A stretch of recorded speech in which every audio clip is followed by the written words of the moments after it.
2시간 전쯤에 추미애 법무부 장관이 윤석열 검찰총장에 대해 징계를 청구하고 직무 집행정지를 명령했습니다. 법무부 장관이 현직 검찰총장을 직무에서 배제하는 건 사상 처음 있는 일입니다. 추 장관은 중대한 비위가 여러 건 확인돼 윤 총장이 직무를 수행하는 게 더 이상 용납될 수 없다고 했습니다. 윤 총장은 곧바로 입장을 내고 검찰총장으로서 한 점 부끄럼 없이 소임을 다해왔다며 끝까지 법적으로 대응하겠다고 했습니다. 먼저 이지혜 기자입니다. 추미애 장관이 서울고등검찰청 기자실에 직접 모습을 드러낸 건 오후 6시쯤입니다. 예정에 없던 브리핑이었습니다. 추 장관은 윤석열 검찰총장을 징계 청구하고 총장 직무집행 정지를 명령했다고 밝혔습니다. 직접 감찰을 진행하였고 그 결과 검찰총장의 심각하고 중대한 비위 혐의를 다수 확인하였습니다. 비위 행위로는 5가지를 언급했습니다. 언론사 사주와의 부적절한 접촉, 조국 전 법무부 장관 등 사건 재판부 불법 사찰, 채널A와 한명숙 전 총리 사건 관련 감찰 방해, 대면 조사 불응, 정치적 중립 훼손 등입니다. 언론사 사주 관련해서는 공정성 훼손 우려가 있는 부적절한 교류를 했다고 했고, 조 전 장관 관련해서는 판사들의 개인정보나 성향 등을 수집했다고 했습니다. 또 채널A 사건 관련해선 측근 한동훈 검사장 관련 감찰을 방해할 목적으로 대검 감찰부장에게 감찰을 중단하게 했다고 지적했습니다. 윤 총장이 한명숙 전 총리 사건 관련해 총장 권한을 남용해 대검 감찰부가 직접 감찰을 못하게 했고, 채널A 사건 감찰 정보를 외부에 유출했다고도 했습니다. 윤 총장의 지난 10월 국정감사에서 발언과 관련해선 정치적 중립에 관한 총장의 위엄과 신뢰를 상실했다고 했습니다. 검찰총장의 비위를 사전에 예방하지 못하여 신속히 조치하지 못했고 그동안 국민들께 많은 심려를 끼쳐드린 점에 대하여 지휘 감독권자인 법무부 장관으로서 매우 송구스럽게 생각합니다. 이에 대해 윤 총장은 한 점 부끄럼 없이 소임을 다했다며 위법 부당한 처분에 끝까지 법적으로 대응하겠다고 밝혔습니다. JTBC 이지혜입니다. 네, 바로 대검찰청으로 갑니다. 이상엽 기자, 직무정지 명령은 언제부터 효력이 있는 겁니까? 네, 법무부 관계자는 추 장관의 직권 부분이라고 설명했습니다. 그러니까 명령을 내린 순간부터 효력이 발생한다는 겁니다. 검사징계법 제8조엔 법무부 장관이 필요하다고 인정하는 경우 징계 혐의자의 직무집행 정지를 명할 수 있다고 돼 있습니다. 네, 추 장관은 또 윤석열 총장에 대해 징계를 청구한다고 했죠? 네, 맞습니다. 징계 청구 역시 검사징계법을 보면 검찰총장을 징계하는 경우 법무부 장관이 청구해야 한다고 돼 있습니다. 원칙적으로는 검사를 비위 혐의로 징계할 때 검찰총장이 징계위원회에 징계를 청구해야 합니다. 하지만 관련 조항에 따라 윤 총장의 비위 의혹과 관련한 징계 청구권은 추 장관에게 있는 겁니다. 네, 그러면 앞으로 절차는 어떻게 됩니까? 네, 검사징계위원회 위원장은 법무부 장관이 맡게 됩니다. 징계위원은 법무부 차관, 법무부 장관이 지명하는 검사 2명, 그리고 변호사, 법학교수 등으로 구성됩니다. 다만 검사징계법 제17조엔 징계를 청구한 사람은, 그러니까 추 장관은 사건 심의에 관여하지 못하도록 하고 있습니다. 그렇기 때문에 추 장관이 징계 절차에 직접 관여하지는 못할 걸로 보입니다. 검사의 징계 종류엔 해임과 면직 등이 있습니다. 네, 윤석열 총장도 입장을 냈는데요. 그러면 앞으로 소송전이 벌어질 수도 있습니까? 네, 추 장관이 윤 총장의 직무정지 발표를 한 지 30분 만에 대검찰청도 곧바로 입장을 냈습니다. 대검은 검찰의 정치적 중립성을 지키기 위해 그동안 한 점 부끄럼 없이 검찰총장의 소임을 다해왔다고 밝혔습니다. 또 위법하고 부당한 처분에 대해 끝까지 법적으로 대응하겠다고 했습니다. 현직 법무부 장관과 검찰총장의 사상 초유의 소송전이 벌어질 수도 있는 겁니다. 윤 총장은 일단 직무집행 정지 처분을 정지해달라는 취지의 가처분 신청을 제기할 가능성이 있습니다. 지금 대검 관계자들이 추 장관 발표에 대해 설명 중인데 추가로 취재되는 내용은 잠시 후에 알려드리겠습니다. 네, 새로운 소식이 있으면 다시 연결을 해봐야 될 것 같네요. 이상엽 기자였습니다. 오늘 추미애 장관의 발표 내용을 취재 기자와 짚어보겠습니다. 심수미 기자가 나와 있습니다. 네, 심 기자, 먼저 오늘 윤 총장에 대해 징계를 청구한 혐의들부터 좀 살펴보죠. 네, 크게 5가지입니다. 우선 언론사 사주와 부적절한 접촉을 했다는 게 있고요. 조국 전 장관 사건 등을 맡은 재판부를 불법 사찰했다는 겁니다. 또 측근을 감싸려고 채널A 사건, 또 한명숙 전 총리 사건에 대한 감찰과 수사를 방해했고 언론과 감찰 관련 정보를 거래했다고도 추 장관은 주장했습니다. 또 윤 총장이 대권 후보로 거론이 되는데도 정치적 중립 의혹을 해소하려는 능동적인 이 행동을 하지 않았다면서 위엄과 신망이 심각히 손상됐다는 표현도 썼습니다. 추 장관은 심각하고 중대한 비위 혐의를 다수 확인했다면서 앞서 말씀드린 5가지를 사실이라고 표현했습니다. 네, 내용을 보면 감찰 방해와 관련된 게 2가지네요. 네, 5가지 중에 이 2가지가 감찰 관련입니다. 채널A 사건 관련해서 윤 총장이 이 전문 수사 자문단을 소집했던 걸 두고 부당하게 지휘 감독권을 남용했다라고 말을 했고요. 또 한명숙 전 총리 사건과 관련해선 측근을 비호하기 위해 감찰을 방해했다고 했습니다. 또 바로 지난주 상황이죠. 이 법무부가 총장 대면 조사를 요구했다가 대검이 거부했던 점을 들어서 협조 의무를 위반하고 감찰을 방해했다라고 적었습니다. 네, 징계 청구 사유를 보면요. 언론사주와의 부적절한 만남도 있습니다. 어떤 내용입니까?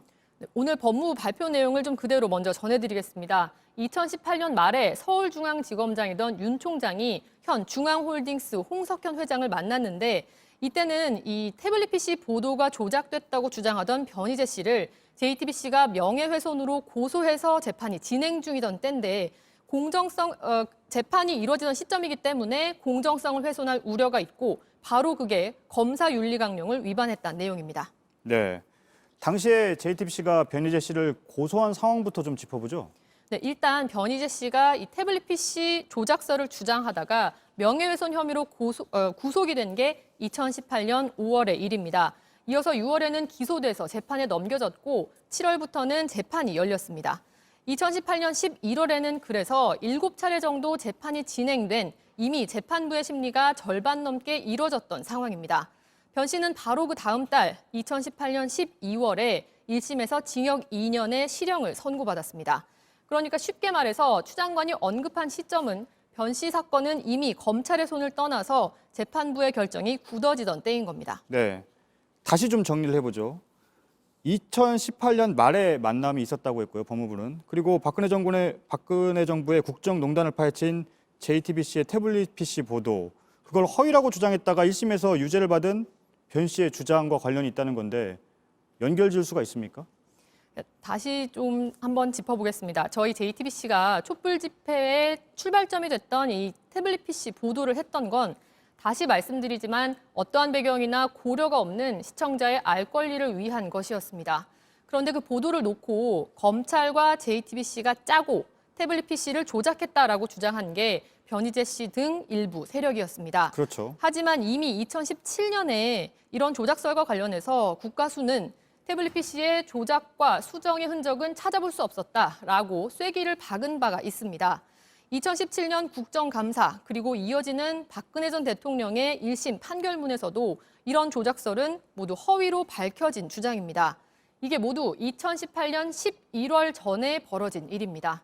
시점상으로 볼 때 조작설 관련 수사나 기소에 영향을 미치려는 시도는 있을 수 없었다는 결론입니다. 네, 시점상으로도 맞지 않는다는 얘기죠? 그렇습니다. 예, 잘 들었습니다. 심수미 기자였습니다. 네, 이번엔 정치권의 반응을 확인해 보겠습니다. 박소연 기자, 먼저 청와대의 입장이 나왔습니까? 네, 추 장관의 발표에 대해 청와대는 문재인 대통령은 법무부 장관 발표 직전에 관련 보고를 받았으며 그에 대해 별도의 언급은 없었다고 했습니다. 추 장관이 사실상 독자적으로 결정한 걸로 읽힐 수 있는 대목입니다. 하지만 법무부 장관 역시 대통령의 지휘 감독을 받는 위치에 있습니다. 때문에 청와대 안팎에서는 추 장관이 단독으로 판단하지 않을 수도 있다는 분석도 있습니다. 네, 여당의 반응은 나왔습니까? 네, 여당은 추미애 장관의 윤석열 검찰총장 직무 정지는 윤 총장이 자초한 일이라고 주장했습니다. 김태년 민주당 원내대표는 법무부 감찰 결과에 대해 심각한 사항이라며 윤석열 검찰총장이 징계위에 회부됐기 때문에 결과를 엄중히 지켜봐야 할 것이라고 했습니다. 윤 총장의 혐의가 심각하다거나 스스로 거취를 결정해야 한다는 주장도 나오고 있습니다. 네, 야당의 입장도 확인을 좀 해보죠. 네, 국민의힘은 법무부가 검찰총장의 업무를 배제하면서 국민이 납득할 만한 사유를 대지 못했다고 주장했습니다. 적절하지 않은 감찰에 응하지 않는 것과 대권 후보 1위 여론조사 결과가 직무배제 이유와 무슨 관계가 있느냐는 겁니다. 주호영 국민의힘 원내대표는 법무장관의 무법 전행에 대통령이 직접 뜻을 밝혀야 한다며 검찰총장의 권력 부정비리 수사를 법무장관이 직권 남용과 월권 무법으로 가로막은 것이 대통령의 뜻인지 확실히 밝히라고 주장했습니다. 법제사법위원회 소속 국민의힘 김도읍 의원은 반론권도 제대로 없이 이런 사실만으로 검찰총장의 직무를 배제시키는 일은 초법적인 상황이라고 말했습니다. 네, 박소연 기자였습니다. 서울중앙지검이 오늘 윤석열 검찰총장의 장모를 재판에 넘겼습니다. 요양병원을 불법으로 차린 뒤에 요양급여를 부당하게 타갔다는 혐의를 적용했습니다. 5년 전 경찰 수사에선 입건조차 안 됐지만 이번엔 사기죄가 적용됐습니다. 김태형 기자입니다. 추미애 법무부 장관이 윤석열 검찰총장 가족과 측근 의혹을 맡은 수사팀을 강화하라고 지시한 지 한 달여 만에 검찰이 장모 최모 씨를 불구속 상태로 재판에 넘겼습니다. 의료기관을 차릴 자격이 없는데도 2012년 11월 승은 의료재단을 세운 뒤 경기도 파주에 요양병원을 열고 운영하는 데 관여했다는 혐의입니다. 5년 전 경찰과 검찰 수사 이후 동업자들은 대부분 혐의가 인정돼 처벌을 받았습니다. 하지만 최 씨는 입건조차 되지 않아 의혹이 일었는데 이번 수사에선 달랐습니다. 2013년 5월부터 2년간 요양급여 22억 9천만 원을 부당하게 타간 혐의까지 더해 의료법 위반과 사기죄가 적용됐습니다. JTBC는 앞서 최 씨와 함께 의료재단에 투자한 핵심 투자자와 재단 공동이사장을 지낸 동업자 등을 만났습니다. 최 씨가 실질적인 재단 운영자와 다름없었다는 구체적인 증언, 최 씨가 무죄를 주장하며 제시한 책임 면제각서가 효력이 없다는 동업자 주장을 보도한 바 있습니다.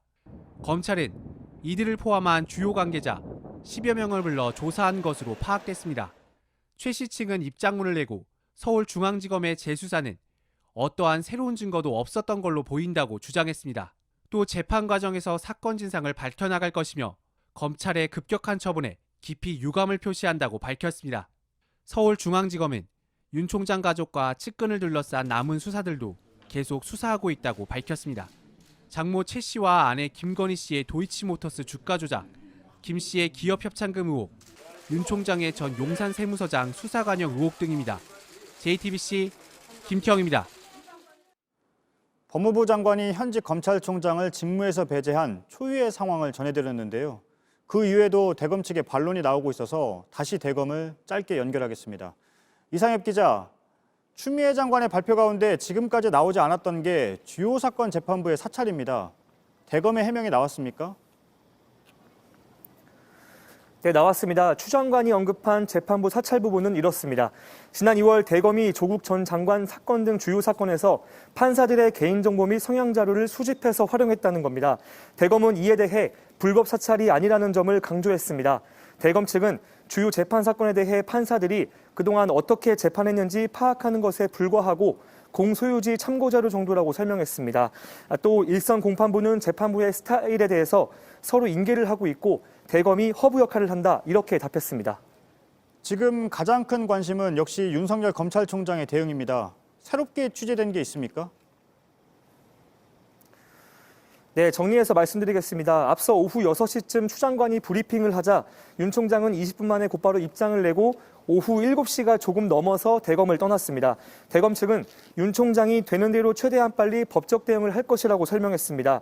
직무집행 정지 명령이 윤 총장에게 내려진 것이어서 윤 총장이 직접 변호사를 선임해서 대응할 걸로 보인다고도 했습니다. 네, 그러니까 소송전이 이어진다는 얘기군요. 추 장관이 지적한 비위 혐의에 대해서도 반박하는 입장들이 나왔다면서요? 네, 먼저 언론사 사주와의 부적절한 접촉, 그러니까 2018년 말 윤 총장이 서울중앙지검장 시절 홍석현 중앙홀딩스 회장을 만났다는 부분에 대해 대검 측은 윤리강령상 저촉되는 것이 아니고 만남 직후 당시 상급자였던 문무일 검찰총장에게 보고한 사안이었다고 설명했습니다. 당시 사람도 많았고 지인 전화를 받고 잠시 가서 대화를 나눈 것이고 특별한 대화를 나눈 적이 없다. 전혀 사건 관련한 대화는 나눈 적이 없다고도 말했습니다. 또 당시가 JTBC가 변희재 씨를 고소한 사건이 수사나 기소 단계가 아니라 재판 중일 때라고도 덧붙였습니다. 네, 대검찰청에서 이상엽 기자였습니다.